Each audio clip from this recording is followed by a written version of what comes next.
បាទសូមគោរពជំរាបសួរនិងស្វាគមន៍បងប្អូនសាជាថ្មីមកកាន់ការវិភាគហាងឆេមីអន្តរជាតិសម្រាប់ថ្ងៃទី1ខែមិថុនាឆ្នាំ2026ចឹងហាងឆេមីសប្តាហ៍មុនបានទៅចោលតំបន់$4,370ក្នុងមួយអោនហើយហក់ឡើងមកលើតំបន់$4,500នៅក្នុងមួយអោនអញ្ចឹងបច្ចុប្បន្នសប្តាហ៍នេះទីផ្សារបានបន្តស្ថិតនៅលើតំបន់$4,525នៅក្នុងមួយអោនស្មើប្រហែលនឹងតម្លៃហាងឆេមីខ្មែរយើងគឺ$5,450នៅក្នុងមួយតម្លឹង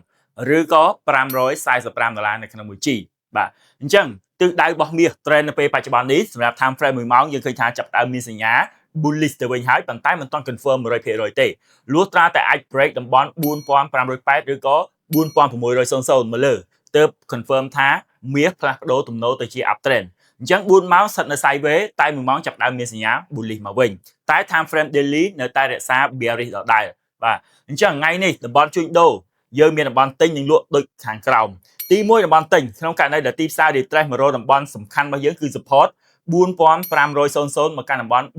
4490បងប្អូនអាចចាំទិញបានប្រើ stop loss នៅក្រោមតំបន់4490អាចជាតំបន់4485ឬក៏8គុតក៏បានដែរសម្រាប់ take profit តំបន់នេះខ្ញុំគិតថាយើងអាចយកតំបន់4550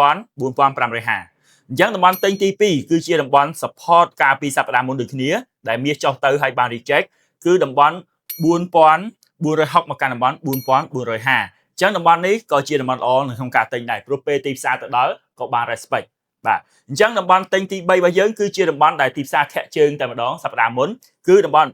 4400មកកាន់តំបន់4390ហើយបើតំបន់ទិញទៀបល្អហ្មងដែលចាលសប្តាហ៍មុនហ្មងគឺតំបន់$4,370ប៉ុន្តែខ្ញុំគិតថាទីផ្សារអាចនឹងបន្តរក្សាត្រឹមតែ$100ក្នុងមួយអោនទេបាទអញ្ចឹងសម្រាប់តំបន់លក់យើងយក respect resistance សប្តាហ៍មុនបូកជាមួយនឹងការបិទរបស់សប្តាហ៍នេះអញ្ចឹងមានន័យថាយើងអាចលក់តំបន់ទី1នេះគឺជាតំបន់ចុងក្រោយហើយដែលយើងគិតថា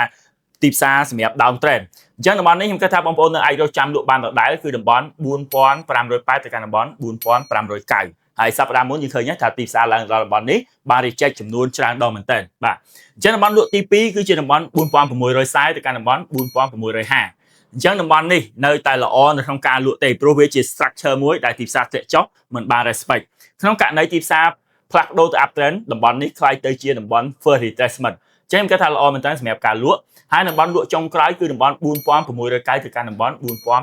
4700ក៏ជា resistance ល្អនិងជាតំបន់ចិត្តសាស្ត្រសំខាន់បើសិនក្នុងករណីទីផ្សារឡើងដល់អ្នកលក់នៅលើពិភពលោកគេនឹងរងចាំលក់នៅតំបន់នេះបាទអញ្ចឹងសម្រាប់បច្ចេកទេសរបស់ខ្ញុំគឺមានត្រឹមប៉ុណ្នេះជូនពរបងប្អូនទាំងអស់គ្នាឲ្យជួយជួយដូរចំណេញគ្រប់គ្នាសូមអរគុណ